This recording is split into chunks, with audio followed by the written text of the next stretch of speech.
బిడ్డల మరో ప్రకటన చూస్తాం. తెలంగాణ సీఎంఓ లోక్సభకు బాంబు బెదిరింపు కాలులు సృష్టించింది. ఇక వాటిని పీల్చివేయడానికి కుట్ర చేస్తున్నారని దుండగులు మెయిల్ పంపారు. దీంతో అప్రమత్తమైన అధికారులు పోలీసులు తనిఖీలు చేపట్టారు. ఉదయం ముఖ్యమంత్రి కార్యాలయం లోక్ భవన్కు వాసుకి ఖాన్ పేరుతో ఈమెయిల్ వచ్చింది. దీంతో అధికారులు వీఐపీలు ప్రముఖులను అందుబాటులో నుంచి ఖాళీ చేయించారు. ఇక బెదిరింపులు రావడంతో గవర్నర్ సిఎస్ఓ శ్రీనివాస్ పంజాగుట్ట పోలీసులకు ఫిర్యాదు చేశారు. దీంతో పోలీసులు మెయిల్పై దర్యాప్తు చేస్తున్నారు.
ఇక తెలంగాణ సీఎంఓ లోక్ భవన్కు బాధింపు బెదిరింపు కలకలం సృష్టించింది.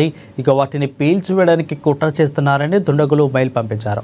దీంతో అప్రమత్తమైన అధికారులు పోలీసులు తనిఖీలు చేపట్టినట్లు తెలుస్తోంది. దీనిపై మరింత సమాచారం అందించేందుకు మా ప్రతినిధి హరీష్ ఫోన్లో సిద్ధంగా ఉన్నారు. హరీష్, చెప్పండి అప్డేట్స్ అండి. తెలంగాణలో బాంబు బెదిరింపుల కలకలం సృష్టించిన నేపథ్యం అయితే కనిపిస్తోంది. ప్రధానంగా తెలంగాణ సీఎం అలాగే లోక్ భవన్ కు సంబంధించి కూడా బాంబు బెదిరింపుల కలకలం సృష్టించింది. వాటిని పేల్చివేయడానికి కుట్ర జరుగుతుందన్నట్టుగా కూడా దుండగుడి నుంచి కూడా మెయిల్ పంపడం జరిగింది. దీంతో అప్రమత్తమైన అధికారులకు సంబంధించిన పోలీసులు తనిఖీలు చేపట్టారు. ఉదయం సీఎం రేవంత్ రెడ్డి కార్యాలయం అలాగే లోక్ భవన్ కు సంబంధించి కూడా వాసుకి ఖాన్ అనే పేరుతో ఈమెయిల్ వచ్చిన నేపథ్యం ఉంది. స్వయంగా ఈమెయిల్ కు సంబంధించి కూడా అయితే సీఎం తెలంగాణ సీఎంఓ లోక్ భవన్ కి సంబంధించి కూడా పేల్చివేస్తున్నట్టుగా కూడా కుట్ర జరుగుతా ఉన్నది. అక్కడ ఉన్న అధికారులను కూడా త్వరగా తరలించాలి. వీవీఐపీలకు సంబంధించి కావచ్చు, వీఐపీలకు సంబంధించి కూడా ప్రముఖులను ఖాళీ చేయాలంటూ కూడా వాసుకి ఖాన్ అనే పేరుతో ఏదైతే గవర్నర్ కార్యాలయానికి ఈమెయిల్ వచ్చిన నేపథ్యం ఉంది.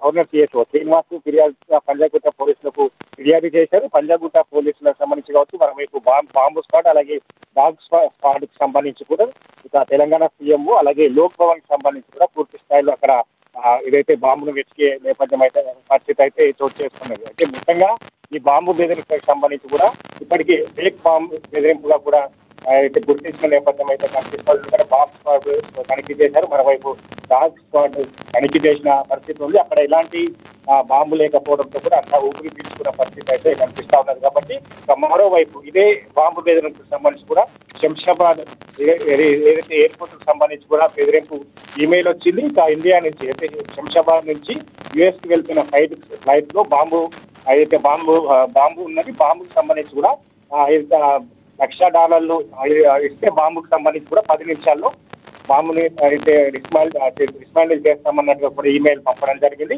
అక్కడ సంబంధించి కూడా ప్రయాణికులంతా కూడా గందరగోళ పరిస్థితి అయితే నెలకొన్న నేపథ్యం పూర్తి అక్కడ డాగ్ స్క్వాడ్ కావచ్చు, బాంబ్ స్క్వాడ్ కావచ్చు, ఇక శంషాబాద్ లో ఇక ఫ్లైట్ కి సంబంధించి కూడా ఐసోలేషన్ లో పెట్టడం జరిగింది. ఐసోలేషన్ లో తనిఖీలు నిర్వహించిన తర్వాత అది ఫేక్ బాంబ్ గా బెదిరింపు కాల్గా కూడా గుర్తించడం జరిగింది.